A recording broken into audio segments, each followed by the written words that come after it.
Well, sorry I can't be there in person to present this. I'm not feeling a little bit under the weather, but I'll try to keep you all entertained for the next 20 minutes. So thank you all for being here, and I'm presenting on my PhD dissertation work, The Belly of the Beast, where we're exploring regional alligator diet and contaminants of emerging concern. So to kind of kick things off, let's have an overview of what are some contaminants of emerging concern. So one of the hot topics in this field of study right now are microplastics. These are plastic particles that are less than 5 millimeters in size, but larger than 1 micrometer. As you go further down in size, you get into the nanoplastic range, which isn't the focus of what we're looking for in this study.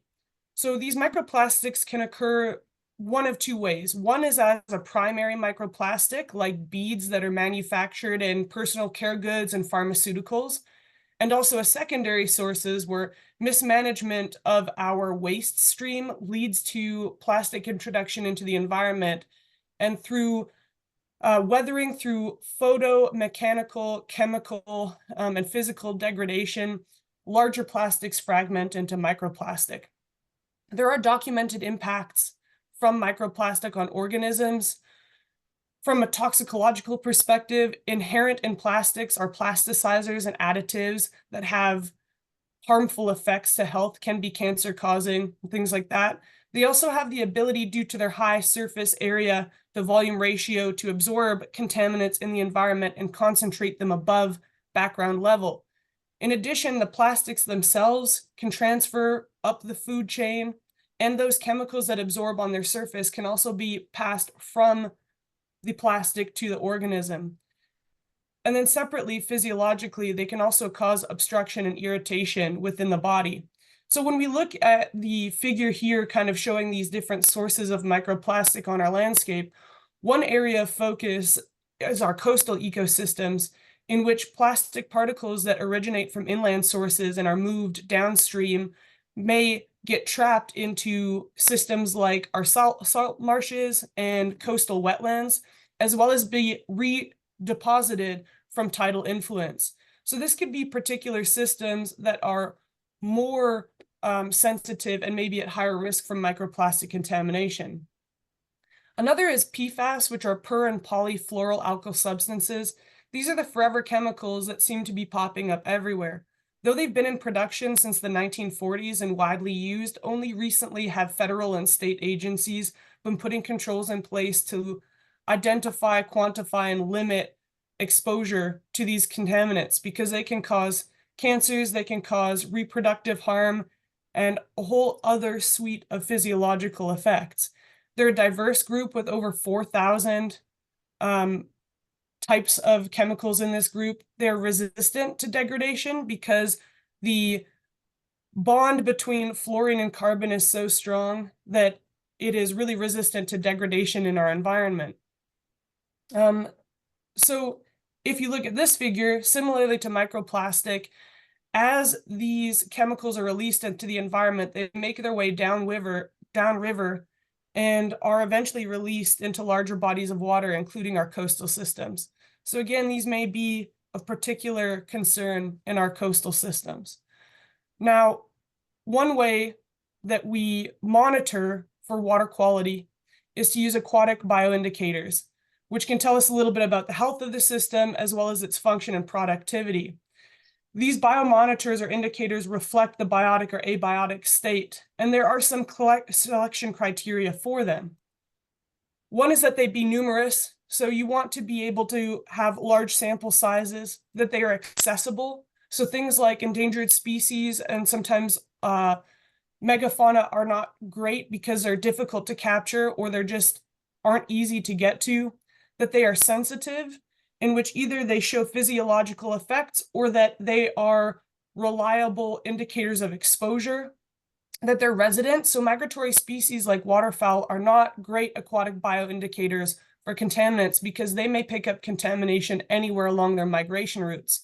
So when we think about our coastal systems, our historic rice impoundments, waterfowl are not the best reflectors of contaminants in these aquatic environments. The other is that they be long-lived, so they can show you changes in patterns temporally with contaminants, or that they be fast reproducing so that you can see generational changes or effects from contaminant exposure. So where do alligators fit into this? We know that alligators are reliable indicators of exposure to contaminants. So, and when we look at them from the broad scale across the region, they are numerous, they are accessible, they aren't sensitive, meaning that they won't drop dead if they're exposed to large levels. They're pretty persistent, but they are resident and long-lived. In addition, they're a managed species with agency and institutional research throughout the range, and the annual harvest is significant. In Florida and Louisiana alone, there's over 20,000 alligators that are harvested annually, and even more so across the range. South Carolina averages between 350 and 400 alligators per year during the recreational harvest. That does not include private lands hunts. And because they were once listed on the Endangered Species Act, the harvest reports are tracked by each state and federally as well. So when we look at our gaps in knowledge, what we know is that there's little diet data available, particularly in the Carolinas, with limited regional study. And the reason why diet is important is, unlike fish that can be exposed to aquatic contaminants through their gills and through their skin, alligator, their primary exposure pathway is through what they eat.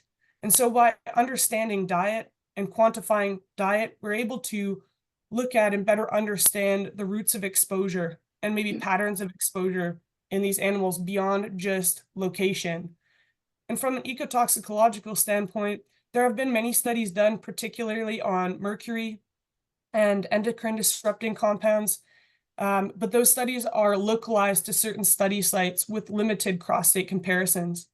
And there is, as of yet, limited data regarding microplastic, particularly ingested microplastic. However, Dr. Stephanie Whitmire and Dr. Thomas Rainwater in 2021 observed microplastic from feces collected from alligators in South Carolina, which is kind of the impetus behind this project. So we've covered a lot of ground, but when we're going to bring it all together, this is kind of what it looks like. The objectives of this study are to assess diet in South Carolina throughout the range, to recover and characterize microplastics that are ingested by alligators from those stomach contents that we recover, to regionally assess PFAS as a contaminant of emerging concern and mercury as a legacy contaminant, and assess alligators as candidate indicator species for microplastics and PFAS. So what is our study area? So this is the current range distribution of alligators throughout the southeastern United States. Highlighted here is the range that we are covering in this project. So we're looking at linking alligators across coastal habitats throughout the Southeast. And how do we do this? So one way is by going out and sampling live alligators using gastric lavage to collect stomach contents from these alligators in vivo. And so we're able to pass a hose down into the stomach and push filtered water through there and get a back flush of stomach contents. Depending on what they have in there, we can be quite successful with the contents that we are able to retrieve there. The other is by working with state agencies, game processors, and hunters and trappers to collect the entire stomach, which we zip tie off and pull out of the stomach whole, and then we freeze until analysis. There's a difference in these two methodologies. So to provide some validation, in 2023, we were granted special permission in collaboration with Chip Sharp, who's an alligator trapper, to collect 6 adult alligators from the same location, lavage them live, euthanize them, and perform a post-mortem stomach collection so that we can compare both our diet and microplastic recovery between those two methods. Also, in order to decrease plastic in that procedure of lavage, generally, biologists use PVC pipes like this to hold the mouth open as a mouth prop to do lavages, but we wanted to reduce the amount of plastic we were using. And so we designed this metal jaw prop that we designed and tested with the Clemson Wood Design and Utilization Lab, as well as Jeff Holiday from the Clemson Machine Shop. And we put this thing in a hydraulic press. There's two different kinds. There's a medium duty device and a heavy duty device. And long story short, both devices exceed the maximum bite force of alligators at the caniform bite force, so at the front of their mouths. And then the heavy duty device exceeds the maximum bite force recorded and modeled for all crocodilians, which is from the estuarine crocodile. And we just published this, so if you want to read it, it's just a fun little publication. So when we've collected our diet contents, we move into analyzing them. So we use conventional diet analysis techniques where we sieve diet items out to 500 micrometers, count them and weigh them.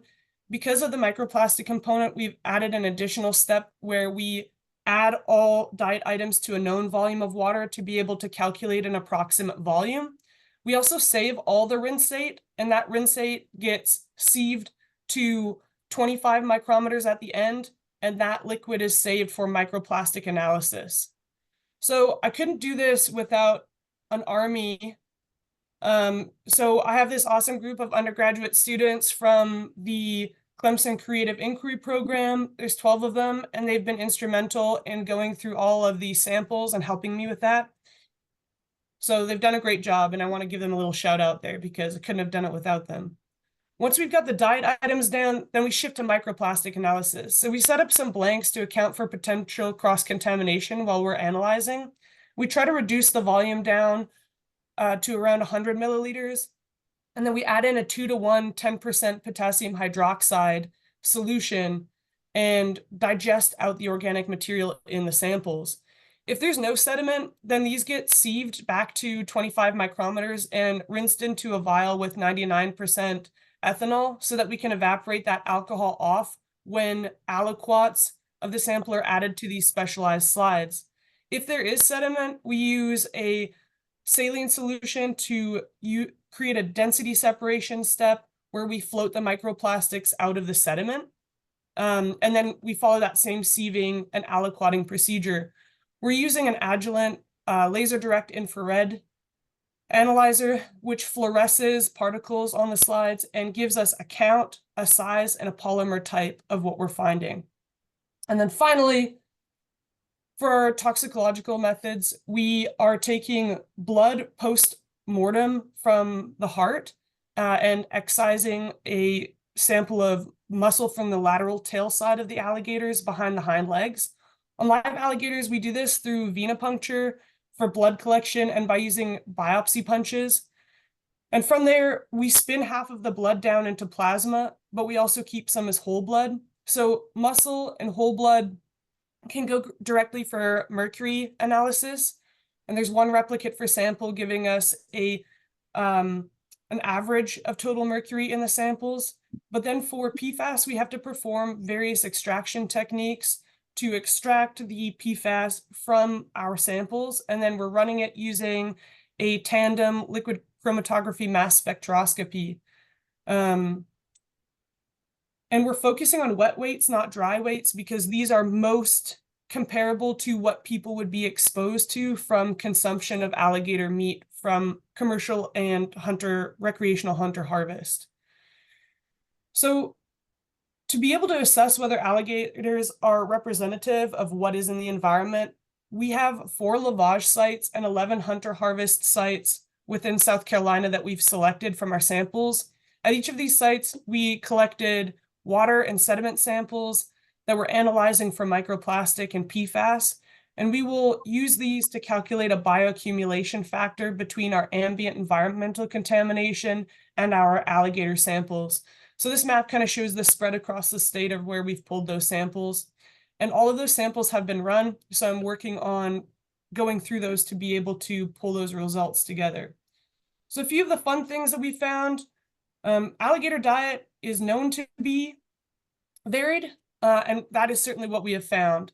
So that's a spotted gar from Louisiana. These are a couple of mud snakes that we lavaged out of an alligator in North Carolina. It's a slider turtle from Louisiana as well. This is a blue-winged teal from Texas. and bobcat claws from Texas. But we also have found human-introduced diet items like this jugline bobber and shotgun shell.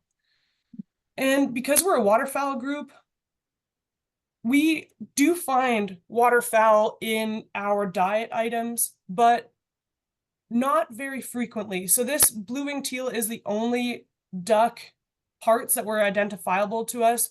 We've also found what we believe are coot feathers, and we have not found these diet items during the summer season. The teal was found in September, and most of the other waterfowl parts have been recovered in the spring. But what's been interesting in a publication that we're working on in collaboration with Nemours is that we recovered from one alligator on Lake Moultrie in South Carolina 4 web tags from their multi-year wood deck project from 2 different years and from 2 different cohorts, as well as a single web tag from Appalachia Wildlife Management Area in Florida from a harvested sample that we received from Florida. So it does appear that wood ducks are high on the menu priority for alligators, particularly during that nesting season. And this is a pretty unique observation that we've been able to make as a result of this study. So for diet, this is the results from Louisiana. So we use an index of relative importance to be able to compare diet constituents among alligators and across habitats and states. And so we broke this down by tidal and non-tidal influence. So you can see that alligator diet does vary depending on their habitat and their proximity to the coastline. So these differences in diet are what we hypothesize will drive differences in our contaminant loads and exposure. And so far for our microplastic work, we've analyzed a couple of samples. This is an example from Louisiana. And the big one to pay attention to is that 26% is ABS plastic, which come from tire wear particles. So our hypothesis that alligators have ingested microplastic is showing to be true. And so we look forward to presenting more of this work in the future. And for the PFAS, we've run a total of 400 samples from an initial grant, 100 blood, muscle, sediment, and surface water. And I'm continuing to analyze these samples, but there is clear peaks showing potentially high levels in multiple areas in South Carolina, particularly long-chain PFOS, which is one of the PFAS chains that is of most concern health-wise. So where we're at is we've got 366 alligators sampled across 7 states, with greater than 30 samples collected everywhere but Alabama, Florida, and Georgia. This year we're incorporating Alabama and boosting our sample size in Georgia and Florida. And we have 141 diet samples analyzed and ready for microplastic analysis. This project is a bit of a beast, and it takes a village to do this. And so we have received a ton of support from the James C. Kennedy Waterfowl and Wetlands Center, Nemours Wildlife Foundation, the South Carolina Water Resources Center, the Wetlands Working Group, Slocum Lunds Foundation, the American Wildlife Conservation Foundation, and the Society of Wetland Scientists, as well as all of our state collaborators at the agencies and our individual game processors in quite a few states that helped with this. Thanks for listening. Sorry I went a little over time, and let me know if you have any questions, or if there's no time, please reach out in the future. Thank you.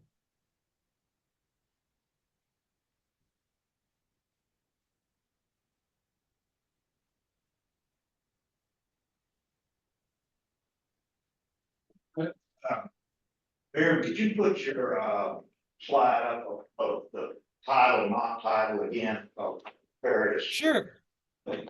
Clues? Oh, sorry, there it is.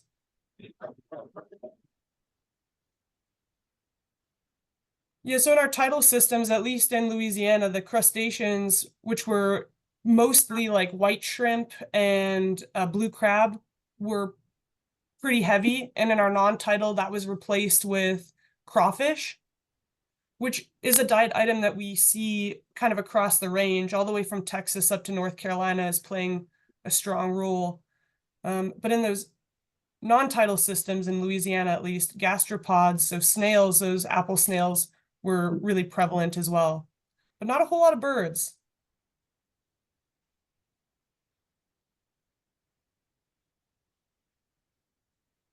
Thank you. Yep. I saw a hand in the back. Well, I was gonna ask, what did you find the difference between the lavage and the dead alligators? What was the difference in the results? So I still have to work on that. They just got recently analyzed. But one of the big things is that on some of our hunter harvested stomachs, there are really big diet items in there sometimes. Like you saw that whole spotted gar that came out and the duck. One of the big differences between recovery is that if they have a solid or a large diet item, we simply won't get that out with lavage. So there are limitations for diet components, but with many of these things, there's some level of degradation. So even if they've eaten a whole raccoon, we might not recover that from lavage, but we'll get hair. So we'll know that it's in there. We just won't get the same kind of wet weights. And then for the microplastic part, that is to be determined. We're working on getting those analyzed here in the next coming months. So hopefully that'll be available to you all soon to share. Thanks.